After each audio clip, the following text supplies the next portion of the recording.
nasty, that's the way we like it. It's all over with 50 A's in arenas. Felonies not misdemeanors. Ray Mysterio, kids with big homie can't fail. Dirty wild, that's our style. Chop chop like a crocodile. Dog pile, in the place and time with the title on the line. Guarantee you'll lose, cause we do break rules.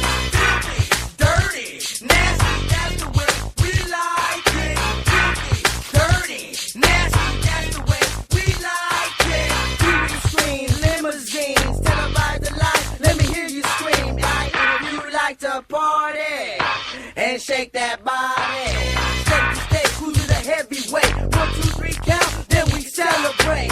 SP to Tampa Bay, superstar. Sushi, strip bars, fancy fast cars. Filthy, dirty, nasty, that's the way we like it. Filthy, dirty, nasty, that's the way we like it. Hard bodies make me act naughty. You get your friends, I find my friends, and we'll find a party. Where the fiesta at, estoy listo. I got the yesca, you bring the pisto. Mamacita, no me digas nada. Just make the sexy caras y mueve la quijada. Shake it, but don't break it, cause it took your mama 9 months to make it. Filthy, dirty, nasty, that's the way we like it. Filthy, dirty, nasty, that's the way we like it. Understand, my man, that it's all for the fans. The thesis is a rip opponents to pieces. Hotels, motels, rooms you damage. Can't be controlled or managed. Cameras flashing, big check cashing. It's all mind blowing. You fools ain't knowing. Can't get rich together, so we do it solo. Roll with wrestlers, hustlers, and cholos. Filthy, dirty, nasty, that's the way we like it. Filthy, dirty, nasty, that's the way we like it.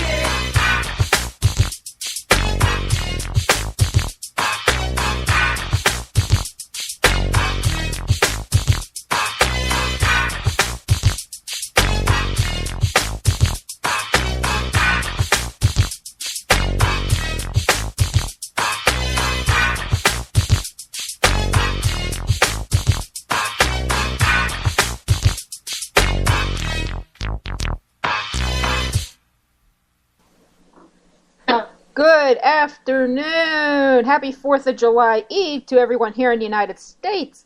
I hope you're all prepared for tomorrow's festivities. And before we get into today's show, a quick reminder that previous shows are cleared from Spreaker page monthly in order to make room for new episodes. But past shows are archived on my YouTube channel at www.youtube.com/LAC1962. And for those of you who didn't see the Facebook page post, unless otherwise announced, effective today, the Ellen Carrington Show will broadcast only on Wednesday afternoons through the rest of the summer. And we will resume the normal broadcast schedule in September 2013. And some exciting news I'd like to share. There's a good chance I could be working with a well-known but retired wrestler on a tell-all biography. We've been in discussion about such a project over the last few days. However, since a few hurdles of sorts need to be cleared before anything's confirmed or scrapped. But the good news is he's very interested in seeing my other work, and we may have a face-to-face meeting sometime this fall. If the official biography idea doesn't come to fruition, an unofficial version is being planned. In either case, if and when this project is completed, it will be sent to new publishers for consideration. So stay tuned, folks. Got another project on the horizon. Now, on to the main focus for today's show. I'm delighted to once again not only introduce one guest, but two. Kristal McKerrington and Danielle Zwissler are joining me today to not only discuss their new book releases, but we're going to talk erotica and other filthy, dirty, nasty things. Ladies, welcome to the show. Great to have you back. It's great to be back. Hey. So let's kick off this thing by telling me about everybody out there in Spreaker land about your new books. I actually let Danielle go first because her book's amazing, and I just finished reviewing it not that long ago. If she's so still... Danielle, you're up. Danielle, this is your forum. We may have lost Danielle. Uh-oh. Well, let's check here. Well, I'll start till we get Danielle back, and then we can take it from there. Okay. Well, I've just released a book called Calling You Home, which is my first cowboy romance, sweet romance. Oh, lovely. Which is my first non-related wrestling book in probably about... Can you not hear me? Can you hear me now? I can hear you now. Ah, yeah, she's back. Oh. I've been talking like this entire time, but I can hear you guys. But can you hear me now? Go ahead for so while. I mean, you already started, so you might as well go. Yes. Oh, no, it's all right. Go ahead. I was originally your part, so I just did it to fill in the time. Because Kristal's like that. Yeah, I'm very easygoing.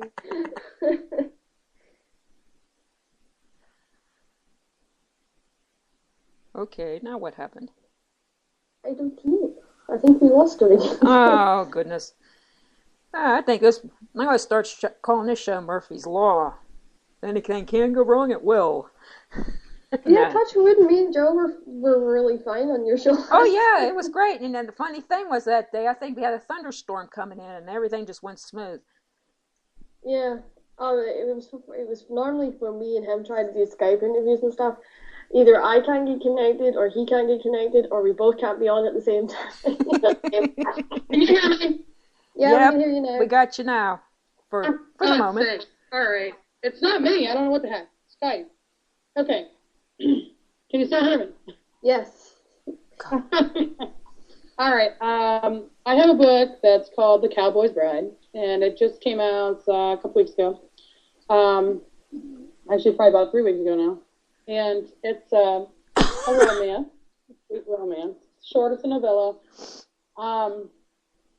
It's about a guy and a girl that have known each other their entire lives and have one night together that turns into a whole interesting little interlude. At any rate, it started out as a romantic comedy and ended up being a lot more dramatic, I suppose, than funny. So it kind of just took itself from there. So, you know, I don't know what to say. It's out on Amazon. It's on Barnes & Noble. It's Sony Reader. You can get it on Kobo. You can get it in Smashwords. Soon, All Romance and OmniLit. It'll be on paperback with a selection of other short stories, one of which will be coming out in 2 weeks. So I'm pretty excited about it. Got some pretty good reviews. I haven't had a bad review yet that I know of, unless it came out the past few days. I haven't been able to get on the internet. I've been having issues with my computer and God knows what else, but it's always the way. Always the way. Anyhow, I'm just really happy about it. I had a computer stolen from me out of my home, and I've been having a rough time with it. It's been interesting. A book that I worked 3 years on, and there's a lot of personal stuff on there, and it was taken away from me because for some reason it didn't get backed up. All my other stuff was backed up. It's just this one I've been working on for literally 3 years. Oh, no. It was. I have a few chapters here and there that were like emailed. I emailed them to myself. And thinking that I emailed most of them to myself, I didn't. And so yeah, I'm pretty messed up about that. I've had a rough time with feeling safe after, and you know, I actually wrote The Cowboy's Bride in 4.5 hours on one day, 2 hours on the next. It didn't take. It kind of just went so quick, and then of course, you know, I went through and made sure everything made sense, and went through it probably about 10 times, and decided, you know what, I'm gonna put this out. That was a short story. I could make it into a longer book, but you know, I decided that didn't need to happen with this one. I think it sells itself really, so I'm happy with it. But yeah, it's been a difficult month. It's crazy. So, cars stolen, or cars getting broken into, Oh, God. everything else. It's just been pretty rough. So, yeah, now that I brought down the room, I have a couple books coming out. One's called Served, and it's a cowboy romance book, and it comes out July 11th. And I've had it written for a long time. And I wrote a book called Cowboy Up, which comes out in August. And I have another one called Cowgirl Up, which comes out in September. And they're all finished. Cool. And in September, an anthology of cowboy stories, romance stories, will be coming out in paperback form. So all of these are going to be like little ebooks, and then the entire thing I'm putting out sort of like a kind of like a box set, I suppose, of ebook, but it'll just be one gigantic paperback. It should be like around probably 300 or 400 pages. I don't know exactly because I haven't formatted it for the Kindle yet. Yeah, that's a pain in the butt. Well, I have in paperback form, and I have it on 8.5 by 11 now instead of 6 by 9. So I mean, Yeah. it's gonna be good. It's gonna work, but I'm just kind of waiting. Yeah. Well, I read the. So what do you guys? And it was amazing. Oh, thank you. Oh, yeah. I think I'm I happy put with the it. review I've up. got a So. lot. Yes. Yes, you have. We had some job getting that bloody review up. Yeah, what that was it's doing.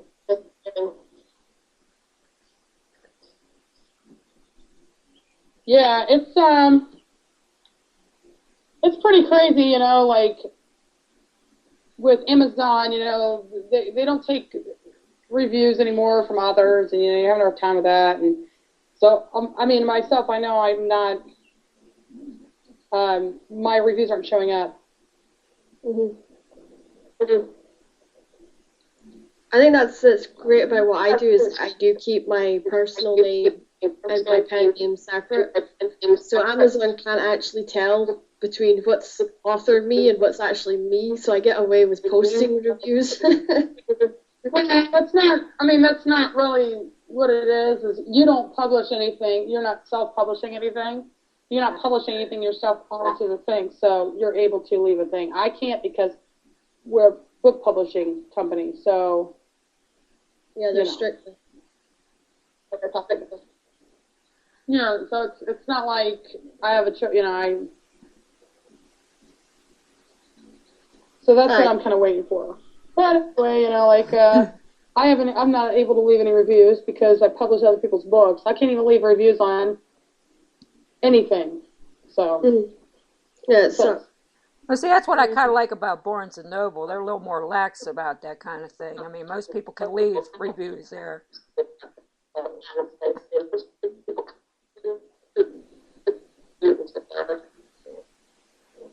Uh-huh.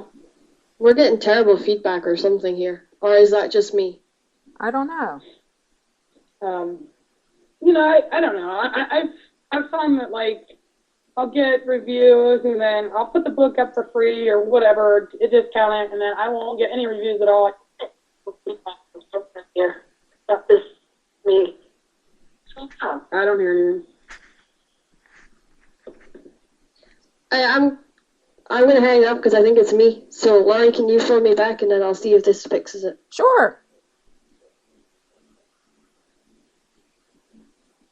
Are you guys still on? Okay. Hello? Hello. I'm here. Can you hear me? Yeah, I can.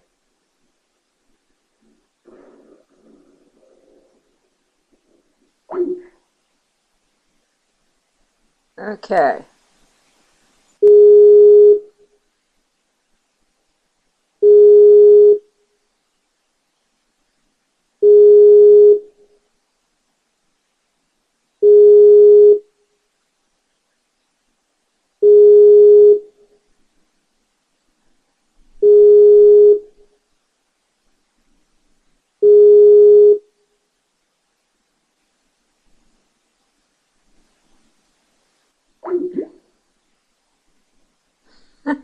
Jeez.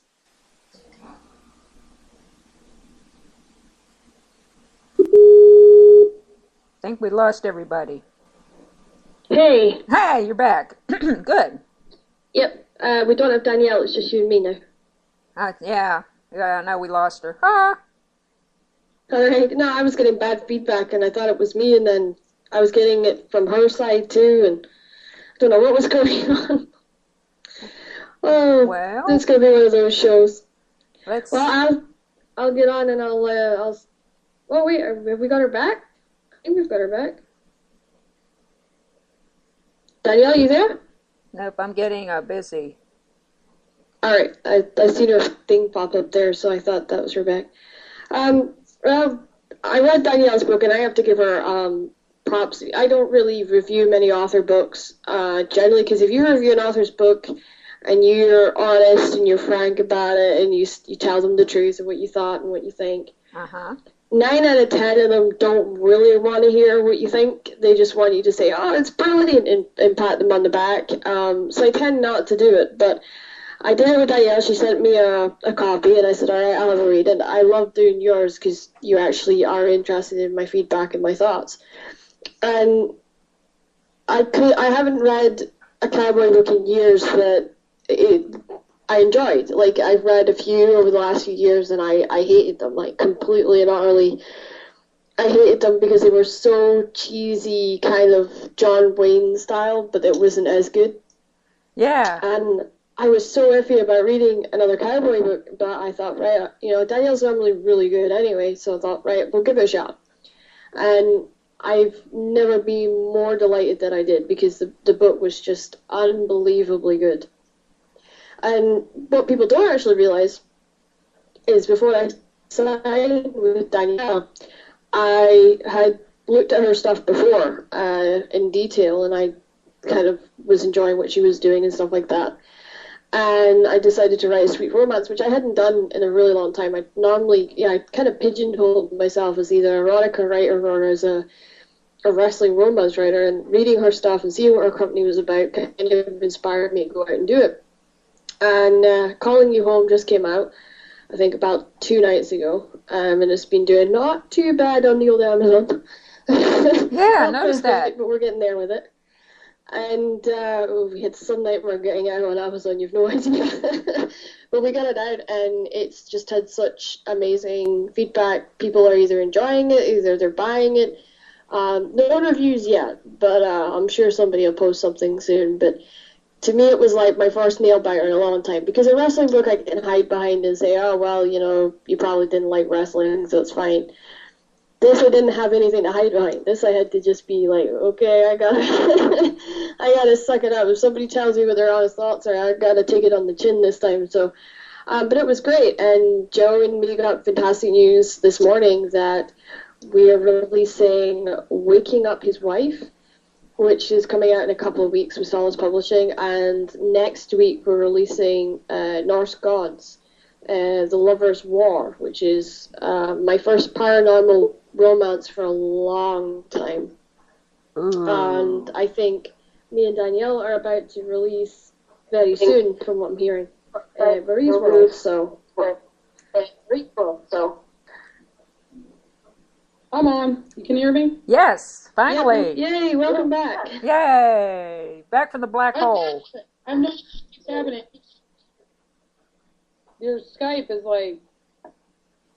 screwed up or something today. Yeah, it's being goofy. We're doing a thunderstorm here in Glasgow, so it could be me. Oh, yuck. I don't know, I keep getting shut off, but that's okay, keep going. Sorry, I was listening, I just couldn't speak. It's cool. So we're releasing Marie's World, which I'm super nervous about because it's my first really it's more focused on the dance stuff than what I've done for a long time. I've really not dug into the workings of a dance crew in a very long time. In fact, my first book out that I ever released was Freedom is Earned, which when I left Exo Publishing, I actually got back, and this is the first time I've gone back into really gone back into the dance scene and really looked at the dance setup, and you get to really learn about it through this fictional book. Joe's really excited because he's gotten to do a lot of fiddling with, fight scenes and stunts, and done an amazing job with it. It would have sucked, probably. The whole book would have sucked if he hadn't come in and fixed it. Even I admit that. So yeah, it's exciting, and he's got an autobiography which is coming out August, I believe. Cool. And I'm actually releasing my autobiography in August too, and it's called Reborn to You. So I'm really nervous about that. In fact, 2 of the people that's in my autobiography is actually on this Skype call today. Oh my goodness! Yeah, I talked about you both in my autobiography. Wow. So definitely a reason well, that's to buy it. That's the second thing that made my day today. What was the first? Yeah, I was so nervous about saying that. Well, there, like I said at the beginning of the show about the biography, I might get to work on for the other guy. I've been talking to him off and on, yeah. I'm dying to know who it is. I must admit that. Yeah. Don't mention any names because, like I said, nothing's confirmed yet. We're still working through the loopholes or whatever. But we've been talking. I'm hoping that one of my friends he's going to come forward and do his, but right now we're waiting to see what he thinks. Yeah. Yeah. I think it's a good thing that a lot of authors like us are going and doing, wrestlers' autobiographies or helping them with their autobiographies, because otherwise a lot of the time that, you can't get them to sit down and tell their stories because they're generally really nervous about doing it. And I think when they kind of team up with an author, it makes it easier for them to do it. So. Yeah. And you got to consider, too, some of the promotions they work for. Their bosses are kind of a little bit, that might not be a good idea. So you got to kind of work through those loopholes, too.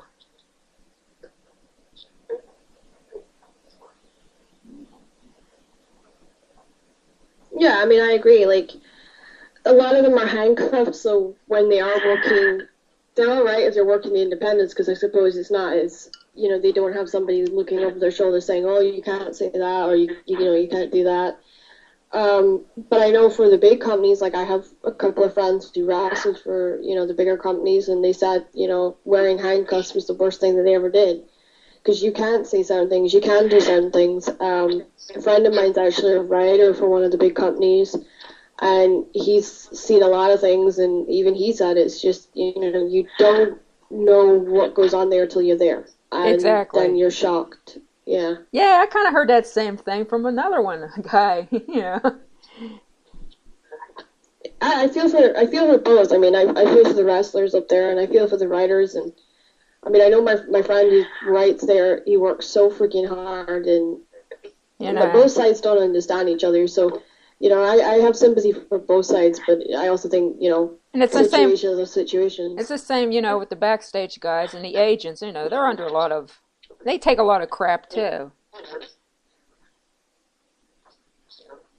Yeah, it's just, as I said to, somebody recently, because they asked me, well, why are you writing wrestling books?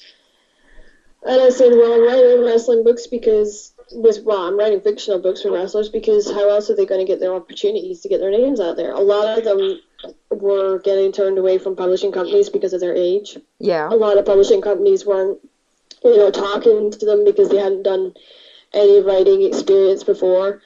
They don't look at a wrestler and see the potential of what sales that this person could do with a mainstream audience behind them.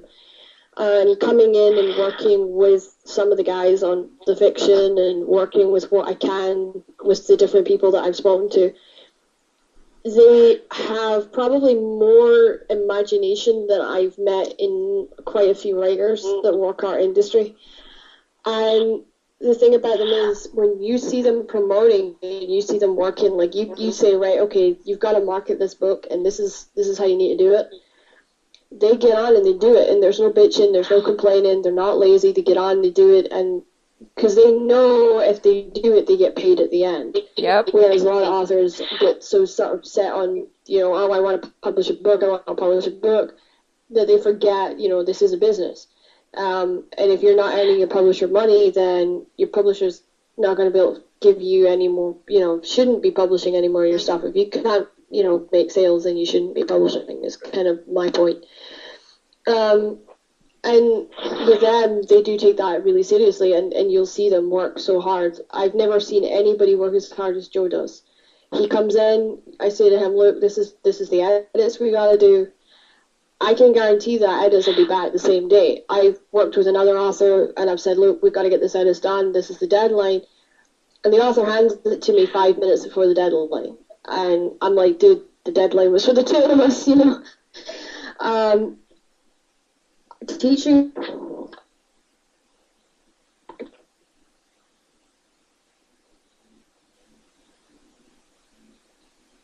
a lot of things that, like he'll go and he'll read samples on Amazon, and he looks at what's going on in the publishing world rather than just saying, okay, I'm going to do my book and I'm not paying attention to what the industry's doing.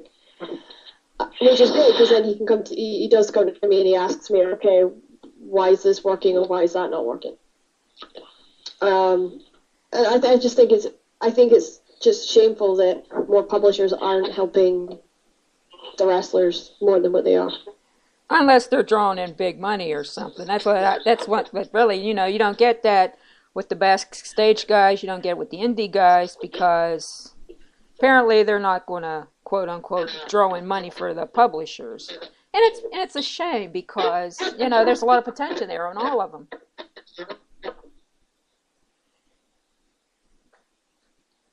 Yeah, I mean, I agree with what you're saying, and I've seen it happen so often that, I mean, I've seen more writers get more opportunities than what these wrestlers have had. Uh-huh. I saw this woman who completely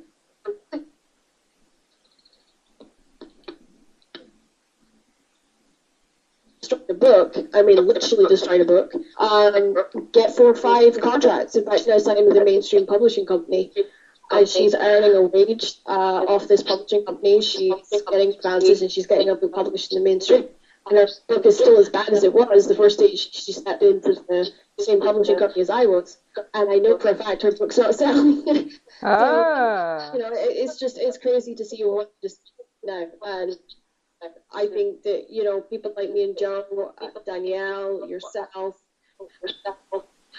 Alyssa Miller, we're all going to be changing the future. We are literally changing how this publishing industry is going to work, because we are bringing in people that can write in, that can create foundations for better books and better audiences. Okay.